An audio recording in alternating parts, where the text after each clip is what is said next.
DTD, ठीक है। और DTD होता क्या है, the XML document type declaration. Basically DTD यहाँ से स्टैंड्स फॉर है डॉक्यूमेंट टाइप डिक्लेरेशन, कि अपने डॉक्यूमेंट की जो टाइप है आपको किस तरीके से डिक्लेयर करते हो।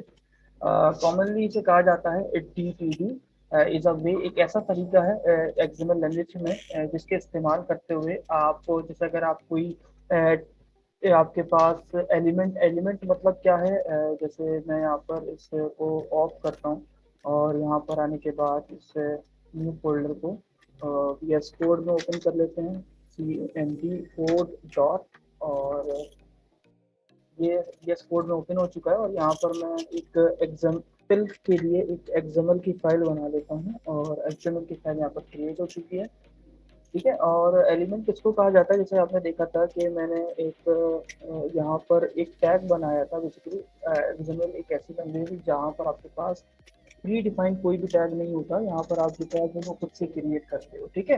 तो जैसे ये मैंने नेम लिखा था और इस नेम के अंदर जो है वो एक नाम लिख दिया था, तो ये एक एलिमेंट है। बेसिकली इस एलिमेंट की बात मैं आपसे कर रहा हूँ, ये एक एलिमेंट कहलाता है। आप इसे नोड भी बोल सकते हो, और आप इसे एलिमेंट भी कह सकते हो, आप इसे टैग भी बोल सकते हो, ठीक है।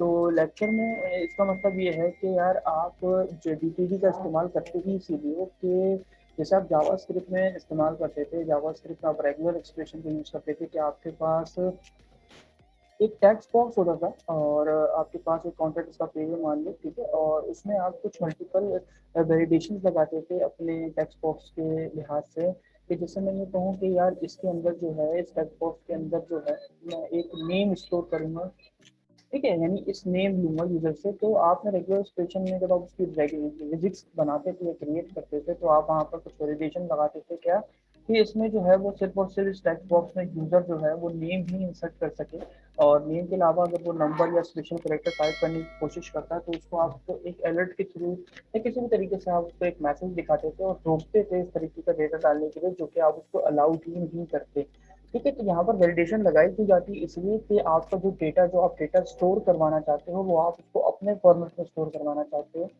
ऐसा नहीं है कि आप उसे जो भी डेटा आपको प्रोवाइड कर रहा है वो नेम में जो है अपने फ़ोन नंबर लिख के भेज रहा है आपको, तो आपको जो है डेटा वो काम का होगा, आपको किसी काम का भी वो डेटा नहीं होगा। तो जो डेटा की आपको नीड है आप उससे उस तरह की वैलिडेशन लगा के डेटा को हासिल कर रहे होते हो, ठीक है। तो मान लो कि जैसे इसमें बात की जाए तो आप ये जो डेटा आप एलिमेंट देख रहे हो, तो इस एलिमेंट की बात हो रही है कि हो सकता है इसमें कुछ वोकैबुलरी यानी आपकी स्पेलिंग मिस्टेक हो सकती है आपके टैग बनाते हुए, या फिर अगर मैं बात करूँ कि जैसे कह रहा है वैलिडिटी, यानी आप उसके अंदर कुछ ऐसी वैलिडेशंस लगाते हो कि जिसमें जो है आप उसको कुछ कंडीशन प्रोवाइड करते हो कि ऐसा होना चाहिए, ऐसा होगा तो ऐसा हो जाएगा। फॉर एग्जांपल के तौर पे मैं यहाँ पर एक फाइल क्रिएट की हुई थी यहाँ पर, और इसको कमेंट कर देता हूँ, और उसके बाद मैं यहाँ एक एग्जांपल समझाने की कोशिश करता हूँ ताकि आप GTD के मकसद को समझ सको कि यहाँ पर यूटिलाइज क्यों हो रहा है। जब आप लॉगिन कर रहे हैं तो अभी तो आपने कुछ बनाया नहीं है, तो आपको सबसे पहले तो डेटाबेस क्रिएट करने के बाद पर्सन है जो कि पर्सन ए है, और एक दूसरा पर्सन है मेरे पास जो कि पर्सन बी है, ठीक है। मेरे पास दो लोग हैं यहाँ पर, एक पर्सन ए है और एक पर्सन बी है, ठीक है। अब मैं बात करता हूँ कि किस तरीके से मैं यहाँ पर जो है वो आपको DTD समझाऊंगा। मान लो कि मेरे पास एक रियल रियल डेटा मौजूद है, जैसे पर्सन डेटा के नाम से एक मेरे पास रूट एलिमेंट क्रिएट है, और उसके अंदर मान लो आप कि एक नेम का एलिमेंट मौजूद है मेरे पास, ठीक है। एक नेम का एलिमेंट मौजूद है जिसमें एक नेम, एक रियल डेटा डाला हुआ है, ठीक है, और एक मेरे पास एक और एलिमेंट है जो कि क्लास के नाम से, और इसके अंदर जो है वो क्लास भी जो है वो रियल डेटा है। तो हम यूँ कर समझते हैं कि एक पर्सन है जो कि पर्सन ए है, और उस पर्सन के पास कुछ डेटा मौजूद है और वो ये डेटा भेजना चाहता है पर्सन बी को। तो अब वो ऐसा तो नहीं है पर्सन ए जो है वो हाथ से उठा के डेटा को दे देगा, उसके लिए कुछ ना कुछ टूल्स या सॉफ्टवेयर यूज करेगा जिसकी मदद से वो अपने डेटा को ट्रांसफर करेगा पर्सन बी के पास। यानी पर्सन ए जो है वो है डेटा को सेंडर करने वाला, यानी डेटा सेंड करने वाला, ठीक है। अब जब इस डेटा को भेजेगा और इसको डेटा से सेंड किया, और ये जो पर्सन बी है जब इसे डेटा मिला, तो डेटा इसको एज इट इज जो इसने सेंड किया था और उसको ये डेटा आपके पास हासिल हो गया, तो ये हो गया आपका रिसीवर, ये जिसने डेटा आपका रिसीव किया, ठीक है। ये है आपके पास सेंडर जो कि डेटा भेज रहा है, ये है आपके पास रिसीवर। अब इस रिसीवर की कोई ना कोई कंडीशन होगी, डेटा को रिसीव करते वक्त इसने सोचा होगा कि डेटा इस तरीके से मुझे मिलेगा। अब मैं कहता हूँ कि यार जो सेंटर था भेजने वाला, उसने डेटा को में कुछ चेंजेस करी और उसने रूट एलिमेंट को कुछ इस तरीके से उसने डिफाइन किया, यानी पर्सन डेटा हाइफन है। लेकिन पर्सन भी ये एक्सेप्ट भूल गया, एक्सपेक्टेशन कर रहा था पर्सन भी कि जब उसे डेटा मिलेगा तो जो उसका रूट एलिमेंट है या कोई भी एलिमेंट जो भी इसमें मौजूद है, जो भी आपके पास रूट एलिमेंट है, उसे जब वो मिलेगा तो वो पर्सन डेटा की शक्ल में मिलेगा। यानी जब इसने इस तरीके के डेटा को भेजा तो ये वाला डेटा यहाँ पर आ गया। लेकिन पर्सन बी जो कि रिसीवर है, उसने ये सोचा था कि जब इसे ये डेटा मिलेगा तो जिस शक्ल में मिलेगा वो ये है कि पर्सन डेटा होना चाहिए था। यानी कि उसने ये सोचा कि इसके रूट एलिमेंट का जो भी टैग है वो पर्सन डेटा के नाम से होना चाहिए था, पर्सन डेटा हाइफन ए के नाम से नहीं होना चाहिए था। तो यहाँ पर आ जाते हैं उसके लिए मसले कि वो इस डेटा को बैठ के रिजॉल्व करे। तो अगर मैं यूँ कहूँ कि जो पर्सन ए है और पर्सन ए में कुछ वैलिडेशन लगा दूं, कि यूँ कहूँ कि जब ये डेटा सेंड करे तो यहाँ पर ये चेक करे सबसे पहले कि यार इसके पास ये जो आपके पास रूट एलिमेंट है वो पर्सन डेटा है, एंड देन फिर उसमें मौजूद एलिमेंट चेक करे कि ये जो है नेम है या क्लास है। अब सेंड जब पर्सन ए इस डेटा को सेंड कर रहा होगा तो सेंड करने के दौरान ये चेक करेगा कि यार ये जो रूट एलिमेंट है क्या ये पर्सन डेटा है। अब नहीं है, तो जैसे ही पता चला इसे ये चीज ये नहीं है तो वहीं पर इस डेटा को रोक लेगा। और लेकिन मैं ये कहूँ कि यार सेंडर को जरूरत ही नहीं कि वो अपने डेटा को वैलिडेट करे, पॉसिबिलिटी है ना, ये सेंडर का काम तो नहीं है, क्योंकि रिसीवर को उस डेटा की जरूरत है। रिसीवर का काम है कि वो इस डेटा को चेक करे कि उसने जो डेटा मंगवाया है, जिसको जो डेटा की जरूरत है वो उस डेटा के अकॉर्डिंग है जो उसने एक्सपेक्टेशन किया है। तो अगर मैं यूँ कहूँ कि यहाँ पर भी आप वैलिडेशन लगा सकते हो, लेकिन अगर मैं यूँ कहूँ ये वैलिडेशन अगर आपके पास यहाँ लगी हो जब को डेटा डेटा रिसीवर को रिसीव, तब जब आपके पास जो पर्सन बी है जब वो डेटा रिसीव कर रहा हो, और रिसीव करने से पहले जब उसे डेटा रिसीव हुआ तो पहले चेक हो जाए कि ये जो आपके पास रूट एलिमेंट है वो पर्सन डेटा के नाम से होता है। जैसे ही उसने देखा कि ये डेटा जो है वो पर्सन डेटा के नाम से आपका रूट एलिमेंट नहीं है, उसने वहीं पर उस डेटा को रोक लिया और उसने आगे पर्सन बी ने आके रिस्पॉन्ड किया पर्सन ए को कि यार मैंने जो डेटा एक्सपेक्ट किया था आपसे कि मेरा जो रूट एलिमेंट है वो पर्सन डेटा के नाम से होना चाहिए था, लेकिन आपके डेटा में कुछ प्रॉब्लम्स हैं जिसमें आपके पास एलिमेंट जो है वो अपनी मर्जी के हिसाब से बनाए गए हैं और मुझे इस तरह की डेटा नहीं चाहिए था जिस तरह आपने मुझे फॉरवर्ड किया। तो यहाँ पर आ जाती है वैलिडेशन की जो कि चेक करवाती हैं आपके डेटा को कि यार आपने जो डेटा भेजा है वो आपके अकॉर्डिंग वैलिड है या नहीं। That's it. बस इसको समझाने का मकसद ये था कि आप डेटा को समझ सको कि जब डेटा ट्रांसफर हुआ तो रिसीवर ने कैसे भेजा, सेंडर ने उसे कैसे भेजा, रिसीवर ने उसको कैसे रिसीव किया, उस वक्त उसने उसके बाद वैलिडेशन लगा के चेक करा यार इसके जो डेटा इसे हासिल हो रहा है क्या वो उसने जो डेटा उसको जो नीड है वही डेटा है या उसके अकॉर्डिंग कुछ डिफरेंट डेटा उसको मिल रहा है। तो वहीं पर जो है वो आप चेक करवा सकते हो बाय यूजिंग वैलिडेशंस। तो यहाँ तक किसी को प्रॉब्लम जैसा बनाया था मैं इसको रिमूव कर देता हूँ। मैंने लास्ट क्लास में भी आपसे कहा था कि आप एक एक्सटेंशन इंस्टॉल कर लेना, एक्सएमएल की लेक्चर में वो चीज़ मौजूद है जो कि मैंने आपको बताया था। आपने सिंपल यहाँ पर आके एक्सएमएल लिखना और एक्सएमएल लिखने के बाद आपको इस तरीके की एक्सटेंशन दिखेगी जो हेल्प करती है आपको काफ़ी सारे जो है ना आप कोड को जो है वो खुद से कर देती है, आपको ज़रूरत नहीं पड़ती कोड को लिखने की। ठीक है, तो सबसे पहले एक्सएमएल की फाइल को स्टार्ट करें तो किस तरीके से बनाते हो आपको पता है। मैं लिखता हूँ लेस देन क्वेश्चन मार्क। तो देखो मुझे ऑलरेडी इसकी वजह से हिंट आ रहा है, सजेशन प्रोवाइड हो रहा है जो कि मैंने एक्सटेंशन डाल रखी है। तो जैसे मैं इसके ऊपर क्लिक करता हूँ तो मेरा काम जो है वो बड़ा आसान हो जाता है और मेरे पास आप देख सकते हो तो ये लाइन खुद से लिख के आ गई है। मुझे ज़रूरत नहीं कि मैं इसमें अगर कुछ गलत लिख दूँ जो कि प्रॉब्लम करे मेरे लिए, तो ये लाइन ऑटोमेटिकली आपके पास सजेशन के तौर पर आ रही है। अब मैं यहाँ पर कुछ एक रियल डेटा बनाता हूँ और यही पर्सन डेटा के नाम से ही बना रहा हूँ। मैं कोई इतना मुश्किल नहीं बना रहा इस डेटा को, पर्सन डेटा के नाम से मैंने इसको बनाया एक रूट एलिमेंट और इसके अंदर मैं यहाँ पर कुछ डेटा रख देता हूँ जैसे कि नेम। मैंने यहाँ पर उसके एक नेम रख दिया। अब मैं उसके यहाँ पर एक ईमेल का भी बना सकता हूँ। मैं एक उसको एलिमेंट दे देता हूँ ईमेल का जिसमें उसकी ईमेल होगी।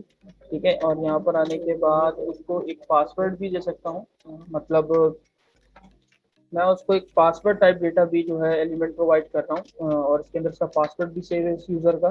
ठीक है, और हो सकता है मैं इसको एक फ़ोन नंबर भी अलॉट कर दूँ। ठीक है, मैं इसको यहाँ पर एक फ़ोन अलॉट कर देता हूँ जिसका नंबर कुछ ऐसा है। ठीक है, ये रियल नंबर है। ठीक है, लेकिन ये बंद है, मैं यूज़ नहीं करता। ठीक है, फाइल को सेव कर दिया और इसको फॉर्मेट कर लेते हैं इस डॉक्यूमेंट को। ठीक है, तो ये डेटा फॉर्मेट हो चुका है।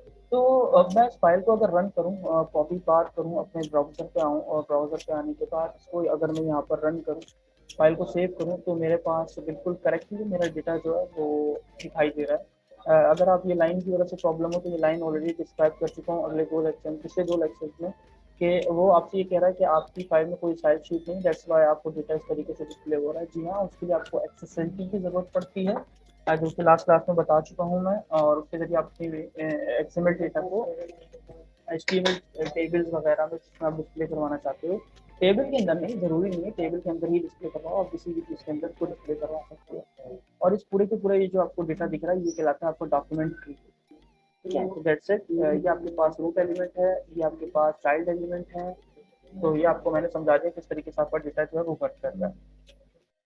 वापस आ जाओ वर्ड की फाइल पे। तो बेसिक सिंटेक्स क्या है डीटीडी को लिखने का, तो ये थोड़ा मुश्किल है, मैं आसान वाले पे जाता हूँ।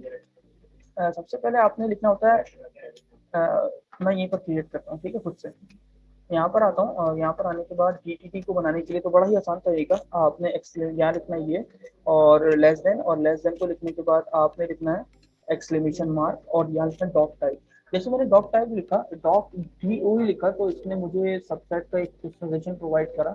अब इस सजेशन पे अगर मैं क्लिक करूँ, ये तो बना बनाया मुझे काम मिल जाता है। अब बेसिकली ये क्या है, इसका मतलब ये है कि इसको लिखने का तरीका, डीटीडी को लिखने का तरीका, कि अभी याद है मैंने अभी आपको एक लास्ट अभी पर्सन बी के बताया था कि वैलिडेशन इस तरीके से हो सकती है, तो वो सिंटेक्स नहीं था, सिंटेक्स उसका ये है। ठीक है, तो क्या है एक्सक्लेमेशन मार्क डॉक टाइप, ये आपका रेफर करता है किसको, कि आप यहाँ पर रूट एलिमेंट को डिफाइन करोगे, यानी आप यहाँ पर अपने रूट एलिमेंट को यहाँ पर टारगेट करोगे। यहाँ पर मेरा रूट एलिमेंट क्या था, मैंने डिफाइन कर दिया, मेरा रूट एलिमेंट पर्सन डेटा होना चाहिए। ठीक है, जो कि मैंने यहाँ पर डिफाइन कर दिया। और उसके बाद अगर इसको मैं यहाँ से यहाँ तक रिमूव कर दूँ फिलहाल के लिए, ठीक है, तो आई थिंक आप ज़्यादा इजी समझ जाओगे। तो यहाँ से ये ओपन हुआ, यहाँ से ये एंड हुआ, आपने exclamation mark doc type person data क्या आपको रूट एलिमेंट, तो ये क्या डिफाइन कर रहा है, अगर आप टीटीडी को स्टार्ट करना चाहते हो तो आप एक्सक्लेमेशन मार्क डॉट टाइप से स्टार्ट करते हो। ठीक है, और उसके बाद आप यहाँ पर लिखते हो अपने रूट एलिमेंट का नाम। मैं वापस से वैसे ही बना रहा हूँ, ठीक है, मैंने इसको बना दिया, सॉरी रिमूव हो गया, इसको दोबारा से लिख देता हूँ पर्सन डेटा। उसके बाद आप स्क्वायर ब्रेसेस का यूज करते हो, कर लिए। स्क्वायर ब्रेसेस के बाद आपके पास वापस से इसको थोड़ा सा आगे करते हैं ताकि अच्छे से डिस्प्ले हो।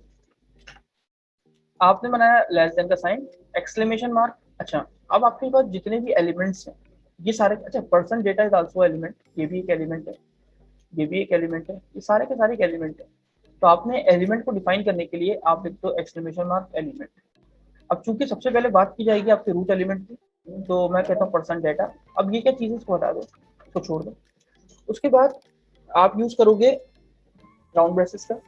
राउंड ब्रेसेस का यूज करने के बाद आप ये बताओगे आपके रूट एलिमेंट में कितने चाइल्ड एलिमेंट मौजूद हैं, किस किस नाम से।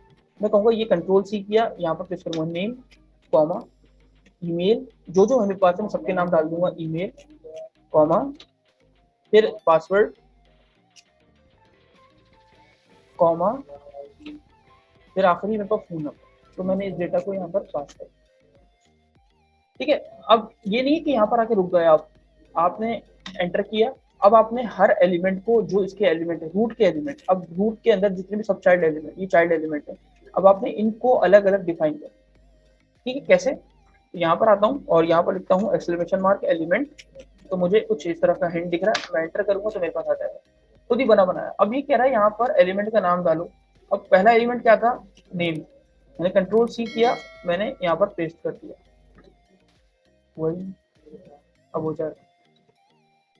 यहाँ पर आप देखो तो आपको कुछ दिखेगा हैश पीसी डेटा, आपको ये क्या चीज है, तो इसका मतलब ये है पार्स करेक्टर डेटा, यानी मेरे डेटा को पार्स करो। जैसे आप इंटीजर का डेटा था, आप उसको स्ट्रिंग बना, जैसे स्ट्रिंग था तो आप उसको इंटीजर बनाने के इंटीजर डॉट पार्स लिखते थे जावास्क्रिप्ट में ताकि वो पार्स हो।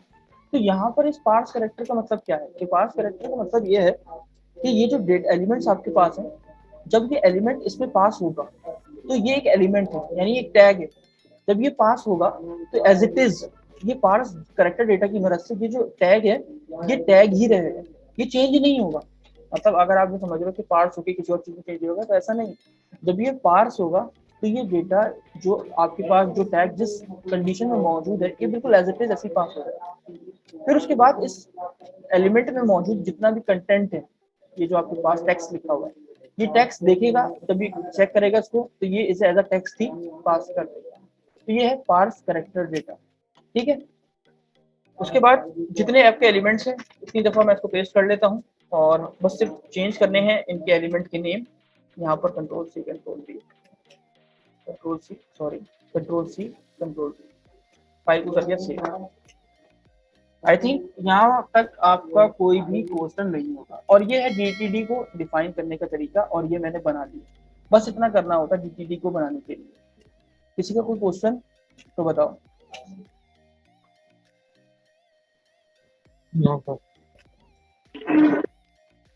चलाऊं इस पोजीशन में अगर मैं इस फाइल को चलाता हूँ, देखिएगा वर्ड से मेरी बात, सेव किया, रिफ्रेश किया, चल रहा है, कहीं भी कोई इशू एरर नहीं।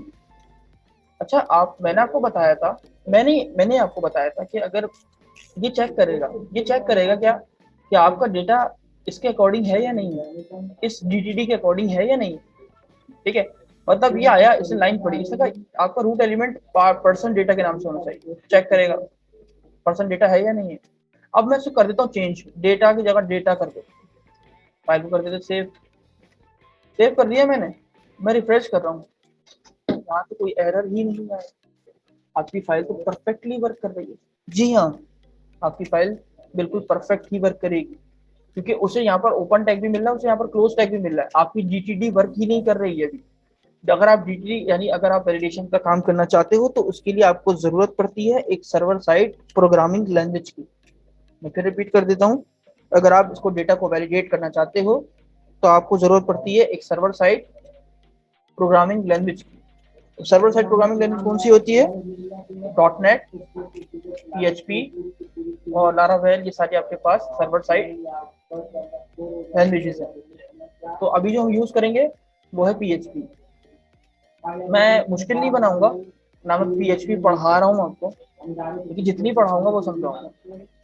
ठीक है, तो चला के भी दिखाना है, वरना स्कोर का कोई मकसद नहीं है यहाँ पर डीटीडी को पढ़ाने का। ठीक है, तो सिंपल उसके लिए आपके पास इंस्टॉल होना चाहिए XAMPP।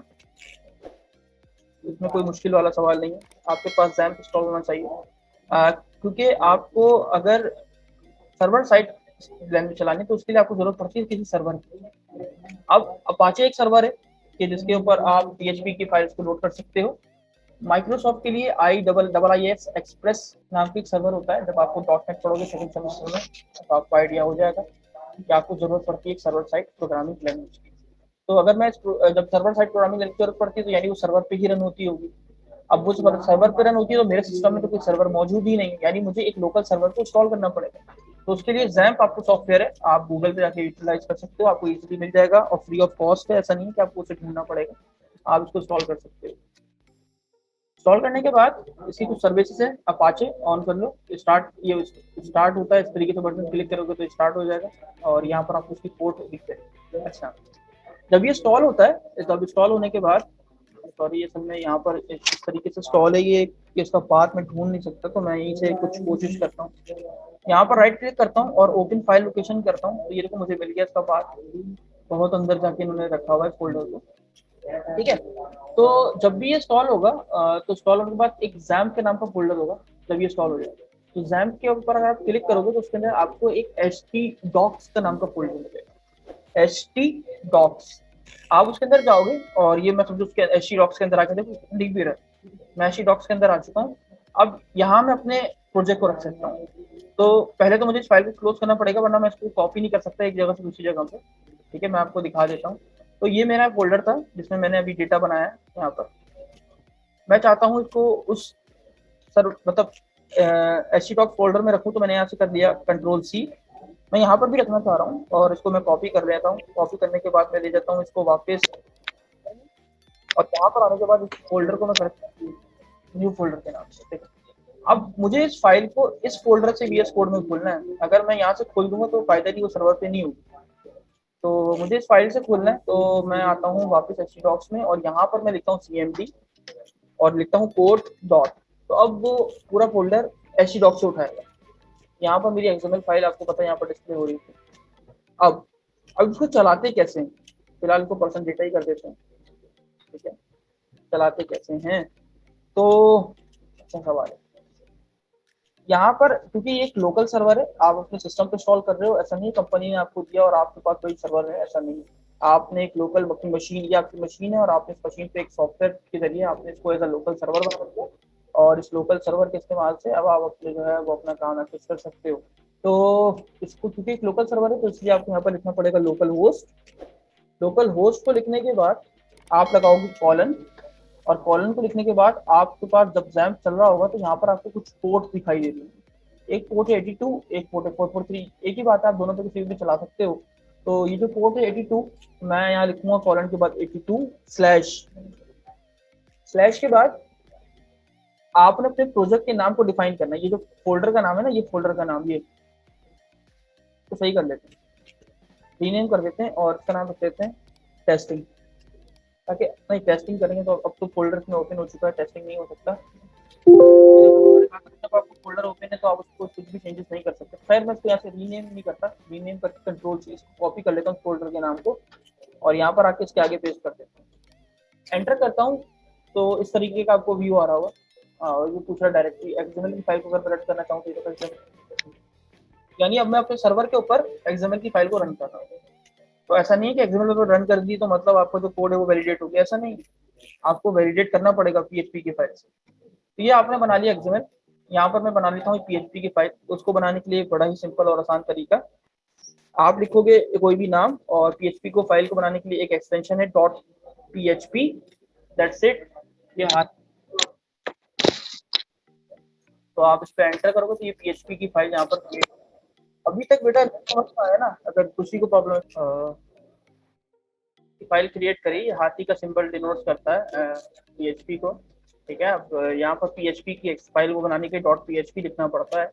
अच्छा भाई, पीएचपी भी पढ़ा रहा हूँ आज मैं आपको सेकंड सेमेस्टर में, ठीक है। तो कैसे लिखते हैं, बड़ा आसान तरीका, लेस देन पीएचपी को यूज करने के लिए क्वेश्चन मार्क लिखने के बाद पीएचपी एंड देन उसके बाद आप question mark and then close करने के लिए वापस का निशान। ये है पीएचपी को यूटिलाइज करने के लिए आपके पास सिंटेक्स और इसके अंदर ही आप इसको पीएचपी को यूज करते हो। फिर बता देता हूँ, less than question mark PHP और क्लोज करने के लिए क्वेश्चन मार्क और ये आपके पास आ जाए ग्रेटर देन। ये है पीएचपी और इसके अंदर आप यूज कर सकते हो पीएचपी को।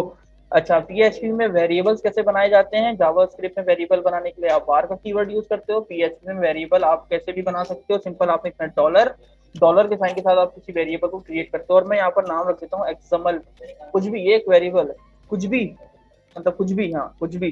तो यहाँ पर एक वेरिएबल बना दिया और उसके बाद इज इक्वल्स टू के बाद न्यू के बाद मैं यूज कर रहा हूँ बेसिकली डॉम ऑब्जेक्ट्स को, डॉम डॉक्यूमेंट को।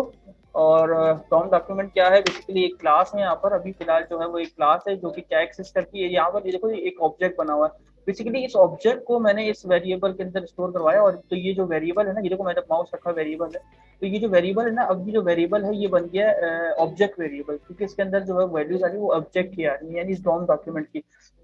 अब डॉम डॉक्यूमेंट क्या है, यानी आपको पता है, आप अगर एचटीएमएल की बात करूं एज अ डॉम जावास्क्रिप्ट में, तो आपको पता है कि डॉम क्या है, पूरा आपके पास एचटीएमएल का स्ट्रक्चर। तो इसी तरीके से यहाँ पर जो मैंने डॉम डॉक्यूमेंट लिखा है, वो जो डॉम डॉक्यूमेंट क्या करेगा, इस पूरे एक्सएमएल के स्ट्रक्चर को जो है ना वो डॉम डॉक्यूमेंट क्रिएट करेगा, ठीक है। ये एज अ ऑब्जेक्ट मैंने इसको यूज किया है। उसके बाद यहाँ पर आते हैं, यहाँ पर आने के बाद अगर आप किसी ऑब्जेक्ट को एक्सेस करना चाहते हो, यानी अगर आप इस ऑब्जेक्ट की प्रॉपर्टीज को एक्सेस करना चाहते हो, तो यहाँ पर सबसे पहले तो मैं वेरिएबल, जो मैंने वेरिएबल जिस नाम से बनाया है उसको लिखता हूँ। और उसके बाद अगर आप किसी ऑब्जेक्ट को एक्सेस करना चाहते हो जो कि आपके वेरिएबल में स्टोर है उसके साथ, तो आप लिखते हो डैश के बाद ग्रेटर देन। इस तरीके से आप किसी ऑब्जेक्ट को यूज कर सकते हो। अब इस ऑब्जेक्ट का एक मेथड है, एक फंक्शन है यहाँ पर लोड के नाम से। अब इस लोड के अंदर मैं क्या कर रहा हूँ, मैं डबल कोटेशन के अंदर अपनी एक्सएमएल फाइल का पाथ बता रहा हूँ कि मेरे पास जो फाइल है वो data.xml के नाम से मौजूद है, दैट्स इट। यहाँ पर क्या किया मैंने, बहुत आसान से समझाया भाई, 2 ही लाइनें लिखी, मुश्किल तो लिखा ही नहीं है। अच्छा भाई, उसके बाद मैं क्या कर रहा हूँ, उसके बाद क्या करूँगा, उसके बाद मैं लगाता हूँ एक सिंपल सी कंडीशन जो कि इफ एल्स से लगाई जाती है। मैं क्या कह रहा हूँ कि अगर मेरे जो एक्सएमएल वेरिएबल है जो कि पूरी फाइल को कंटेन कर रहा है, इसमें क्या हो जाएगा, पूरी की पूरी फाइल का जो डेटा है वो लोड हो जाएगा इस वेरिएबल के अंदर। और मैं कह रहा हूँ कि जैसे ही एक्सएमएल फाइल को चेक करो, जाओ और इस ऑब्जेक्ट को असाइन करते हुए एक फंक्शन है जो कि वैलिडेट के नाम से है पीएचपी के अंदर, जो कि डेटा को वैलिडेट करता है बाय यूजिंग डीटीडी। और आप उसमें मैं पास कर देता हूँ एक मैसेज। अब जैसे जावास्क्रिप्ट में मैसेज लिखने के लिए आप लिखते थे डॉक्यूमेंट डॉट राइट, और अगर आप सी लैंग्वेज की बात करो तो आप उसमें कोई मैसेज या स्टेटमेंट को प्रिंट कराने के लिए आप लिखते थे प्रिंट एफ। और अगर पता नहीं कितनी लैंग्वेज पढ़ी है, तो खैर तो आप पीएचपी में लिखते हो एको।